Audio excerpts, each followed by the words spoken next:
ஆன்மீக அன்பர்கள் அனைவருக்கும் நமஸ்காரம். புரட்டாசி மாதம் பிறக்க போகிறது.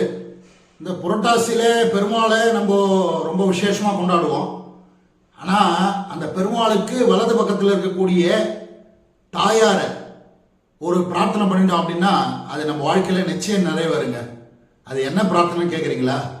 வெள்ளிக்கிழமை, அதாவது புரட்டாசி வெள்ளிக்கிழமை, சனிக்கிழமை பெருமாளுக்கு விசேஷம். சனிக்கிழமை தான் நம்ம போவோம். புரட்டாசி சனிக்கிழமை தான் பெருமாளை போய் சேவிப்போம், பெருமாள் கோயிலுக்கு போவோம். ஆனால் புரட்டாசி வெள்ளிக்கிழமை அன்னைக்கு தாயாரை போய் சேவிங்க. தாயாரை சேவிக்கும் போது வெறும் கையோடு போகாதீங்க. தாமரை பூவும் தேனும் வாங்கிட்டு போங்க. தேன்னா நல்ல தேன், நல்ல கம்பெனி ஐட்டமாக தேன் வாங்கி போய் தாயாரை கொடுத்து சமர்ப்பிச்சு வேண்டிங்க. வேண்டிண்டா என்ன நடக்கும் அப்படின்னு சொல்லி நீங்கள் உங்களுடைய மைண்ட் வாய்ஸ் எனக்கு கேட்குறது, அதுக்குள்ளேயே அது என்ன நடக்கும், நம்மளுக்கு என்ன கிடைக்கும் அதனால அப்படின்னு சொல்லி நீங்கள் நினைக்கிறது எனக்கு தெரியுது. மிகப்பெரிய அற்புதம் நடக்குங்க. அதை கொடுத்துட்டு நன்னா வேண்டிங்க.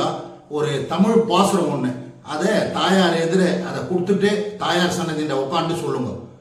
ஓம் திருமகளே வருக தெய்வநிதி தருக, அலைமகளே வருக அருள் நிதி தருக என்பதாக அந்த 4 லைன் மந்திரத்தை தாயாரை பார்த்து வேண்டிட்டு வாங்க. பிஸ்னஸ்ல இருக்கவாளுக்கு நல்ல முன்னேற்றம் கிடைக்கும். வீட்டில் தரித்திரங்கள் பீடைகள் இதெல்லாம் இருந்துட்டு கையில் எவ்வளோ செலவு வந்துட்டே இருக்குது. எவ்வளோ சம்பாரிச்சாலும் அது வீண் விரயமா மருத்துவ செலவோ இல்லை வேற எதுக்கோ செலவு வந்துட்டே இருக்குதை தவிர கையில் பைசா நிற்கலையே அப்படின்னு சொல்லி வருத்தப்படுறவா இதை பண்ணிட்டு வாங்க. அந்த தெய்வ நிதி கிடைக்கணும், லக்ஷ்மியினுடைய அருள் நிதி கிடைக்கணும். இதை 4 வாரம் பண்ணிட்டு வாங்க.